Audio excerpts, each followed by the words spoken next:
El Ministerio Internacional presenta su programa Un Aliento de Vida. El Espíritu de Dios me ha hecho y el aliento del Todopoderoso me da vida.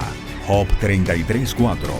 Una palabra de poder y unción que llenará tu espíritu.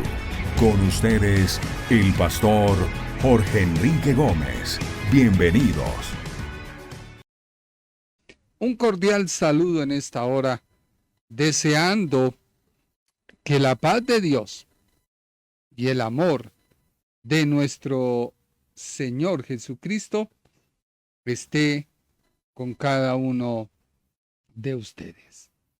Qué bueno poderle saludar, qué bueno poderle en esta hora animar y decirle que nos agrada tenerle.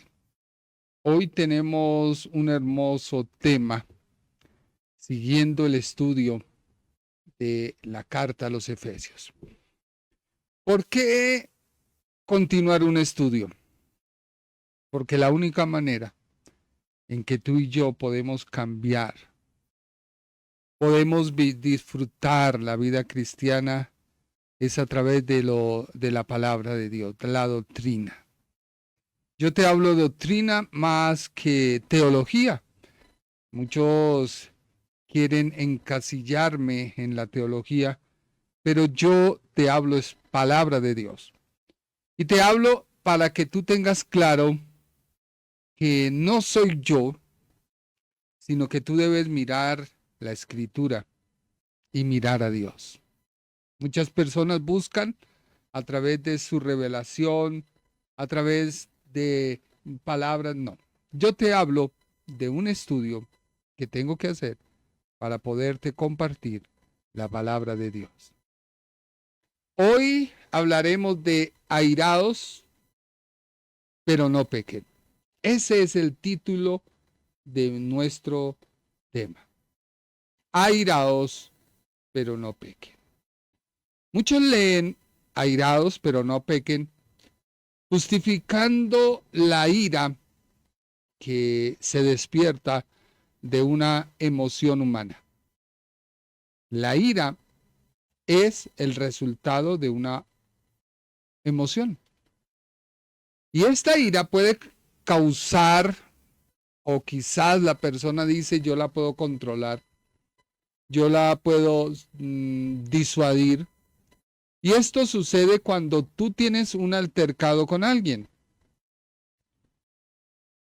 Y quizás tú dices, no estoy pecando. Y te justificas.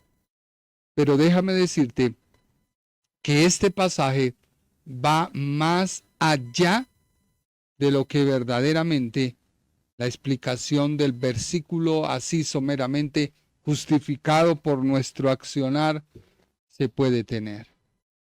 Porque aunque tú no lo creas, este versículo viene acompañado de un mandamiento. Un mandamiento que el apóstol o el Espíritu Santo le está dando a la iglesia de Éfeso. No deis lugar al diablo. Si quiere, leámoslo, Efesios, capítulo 4, versículo número 26. Efesios 4, 26 y 27. Dice la Reina Valera: airados, pero no pequéis. No se ponga el sol sobre vuestro enojo, ni deis lugar al diablo. Este segundo aspecto, que es general, porque recuerde que el capítulo 4 el apóstol viene hablando de la unidad que debe haber en la iglesia.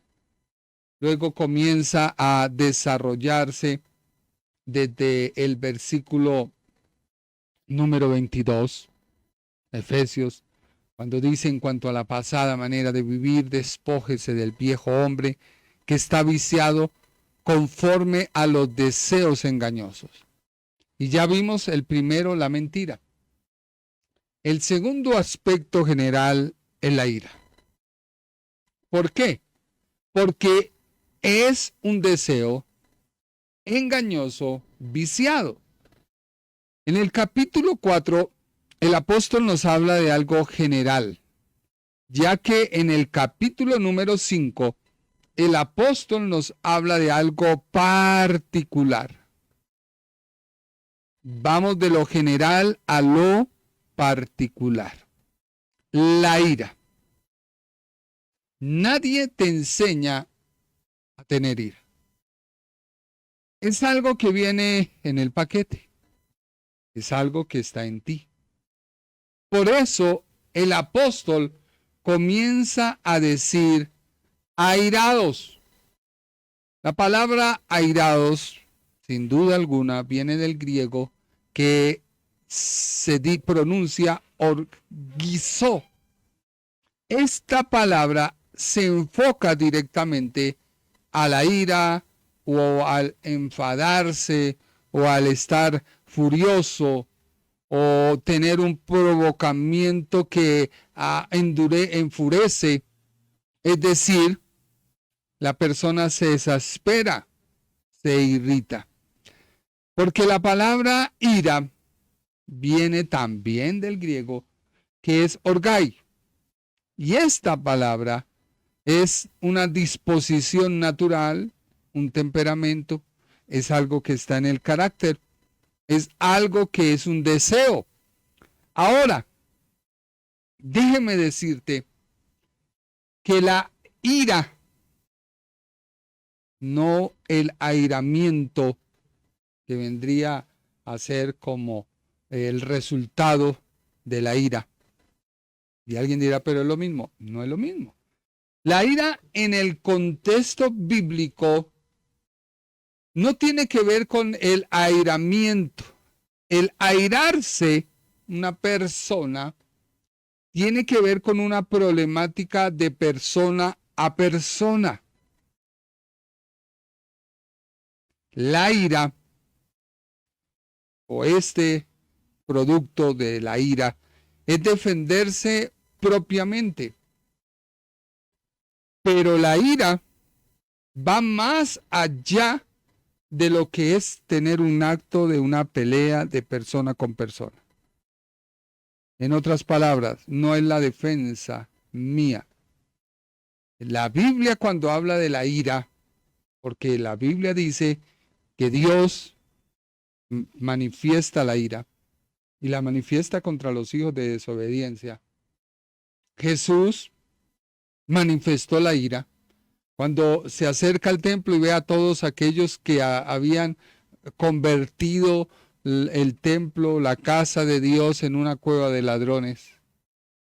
Vemos la ira manifestarse en David cuando, de una de tantas, pero cuando David va al campo de pelea y ve al paladín o al gigante o a Goliat desafiando al pueblo de Israel, tenía cobardado, arrinconado y siente ira, siente celo, siente algo y va y lo enfrenta. Pero también podemos ver la ira que se manifestó en Caín. Caín, cuando quiso matar o mató a su hermano, fue en ira. O la ira que sintió Moisés cuando golpea la roca. Ya vamos a ver. Así que la ira en el contexto bíblico no es la que se siente contra una persona, no. O la ira en defensa propia, no. Más bien, la ira en el contexto bíblico es algo que se acciona contra los demás o un principio. Empecemos.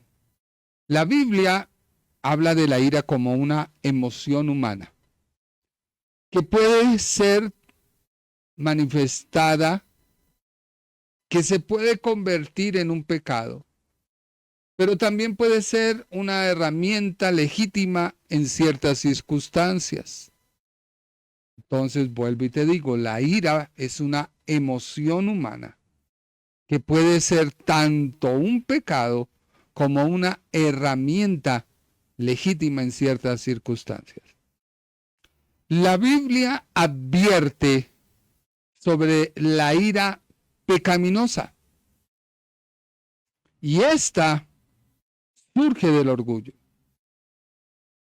Esta surge de la falta de control, de la falta de amor.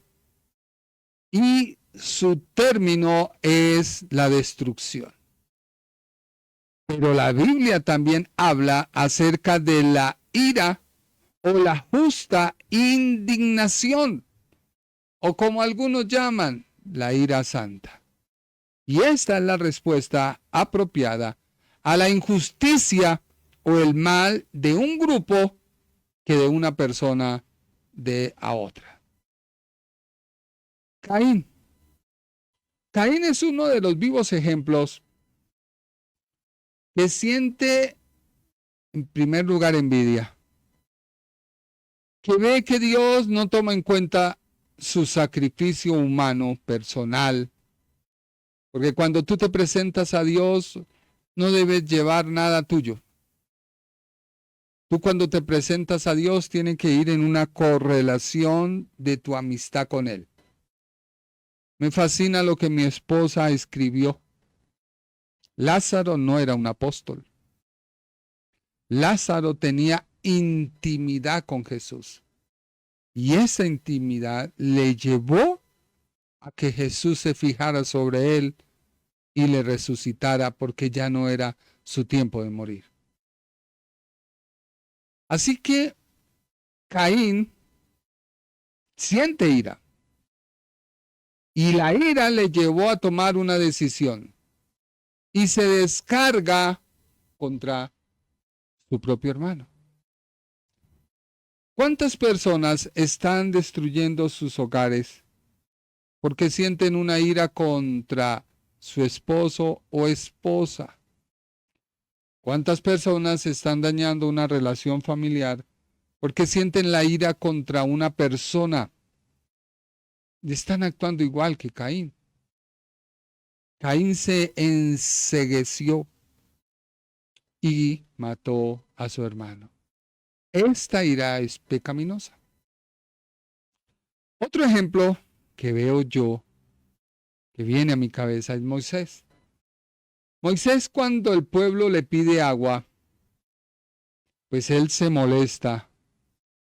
Dios le habla y le dice, háblale a la roca. Pero Moisés actuó en esa emoción y golpea la roca. ¿A dónde desquitó esa emoción? En la roca. Y la roca fue la que llevó el descargo de su ira. Muchos dicen que esto, o por lo menos, esto fue lo que causó que no entrara a la tierra. Aunque algunos estudiosos dicen que Moisés no podía entrar a Canaán, porque Moisés tipifica la ley, pero también estaba Josué. Así que no creo que ese argumento sea válido, aunque Moisés representa la ley. Pero su ira le llevó a no entrar a la tierra. Esa es una ira de pecado. Eso es lo que Dios y el apóstol están condenando. Ahora, otro ejemplo. David está cuidando las ovejas, viene a donde su padre. Su padre le envía a que visite a sus hermanos y les lleve de comer. Cuando él llega, escucha a un paladín atemorizando no a una persona, sino a todo un pueblo. Tenía el gigante Goliat atemorizado a todo Israel. David sintió ira o celo santo, porque él dijo, ¿cómo es que este gigante va a atemorizar no al rey, sino a todo un pueblo? Pues Saúl, siendo representante del pueblo, sentía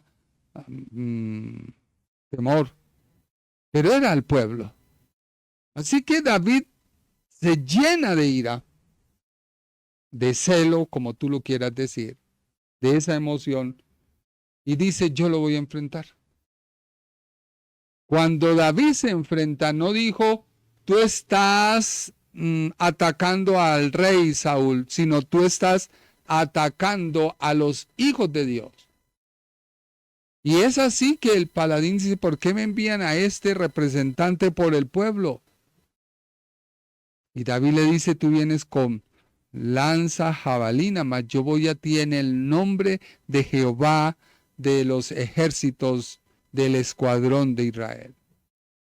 Así que Dios respalda a David, porque no era algo personal, sino era algo que tenía que ver con todo el pueblo.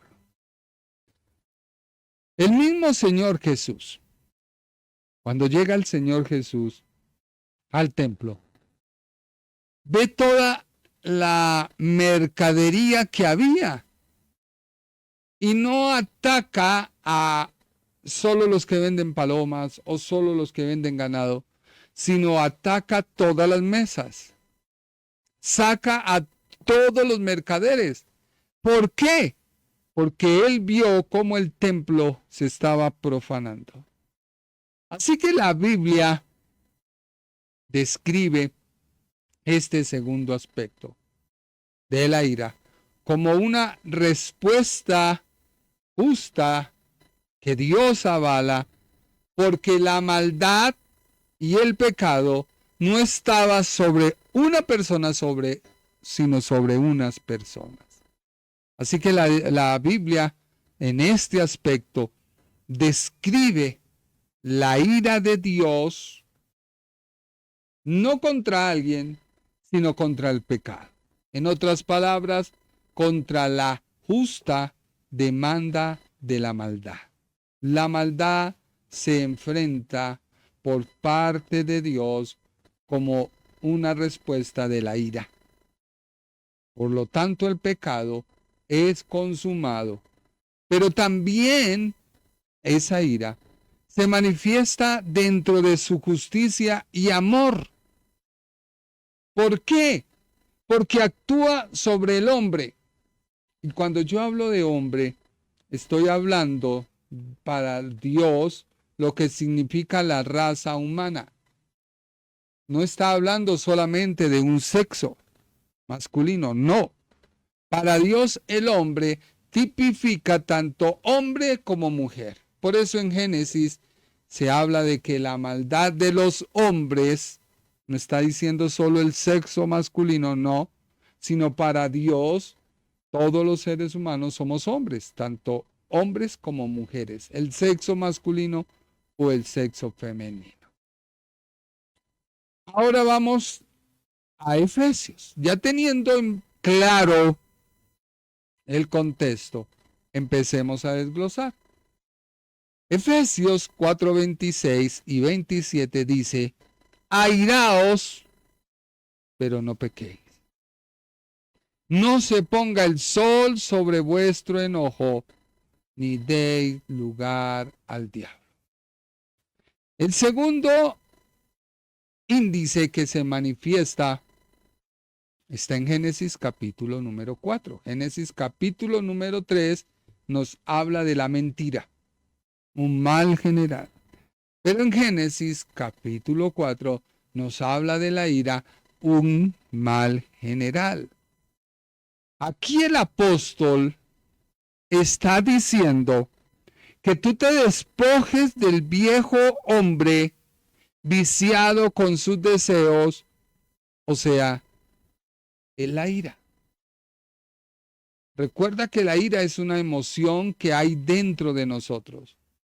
El resultado de esta emoción es que si tú aplazas la solución a alguna diferencia, pues déjame decirte que podrías llegar a un gran problema.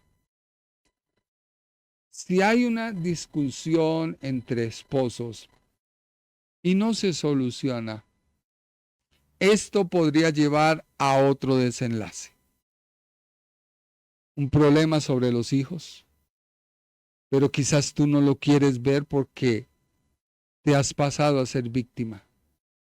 O quizás un problema en la empresa que tú no has solucionado y se pasa a algo mayor que puede ser un despido. No importa en el cargo o en el lugar que te pongan. A veces pareciera que denigran a alguien, pero no es así. José nunca sintió que sus hermanos lo habían desmeritado, degradado, porque lo vendieron. Luego él salió como esclavo, fue llevado a casa de Potifar, de ahí pasó a la cárcel. Y todo esto empezó a suceder, pero él lo que dijo es: Dios lo usó para bendición. Dios lo usó para prolongación de vida. Así que en el lugar donde tú estés, sé bendición. Que te contrataron, ahora terminaste, no le pongas cuidado. Desarrolla tu actividad en el lugar que te pongan y sé bendición. Todo está en ti. Si tú lo tomas como es que me degradaron, no, úsalo para bendición. Si hay un disgusto entre nosotros y otra persona, si hay problemas en la iglesia o en la sociedad en la que se reúne la gente, la mejor manera de resolverlos es enseguida. Cuanto más se deje crecer el problema o la situación, más amarga y alarga se hará la solución. Por eso el apóstol dice: airaos, pero no pequéis. No se ponga el sol sobre vuestro enojo, ni deis lugar al diablo. Si en el problema, no hemos tenido razón o no encontramos la razón, pues debemos pedirle a Dios que nos dé la gracia de nosotros poder reconocer. Hay momentos en la vida que, por un comentario, alguien se deja llenar su corazón, minar su mente de algo que no hemos dicho, pero aparentemente todas las pruebas indican que es así. Y esto no se debe permitir. Y a veces uno no lo entiende. Pero uno debe venir a Dios, pedir en oración y aún así reconocer y enfrentar el problema. Pedirle a Dios que nos dé su gracia y que nos permita dar el primer paso para remediar las cosas. Y esto se soluciona con hablar la verdad.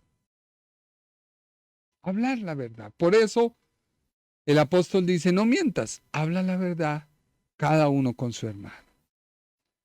Ahora, al lado de esta frase, el apóstol coloca un mandamiento. ¿Por qué? ¿Por qué un mandamiento? Déjeme decirle que la palabra original del griego, según los estudiosos, puede querer decir dos cosas. El Ministerio Internacional presentó su programa Un Aliento de Vida. Venid a mí los que estáis trabajados y cargados, y yo os haré descansar. Mateo 11:28. Un aliento de vida. Una palabra de poder y unción que llenará tu espíritu.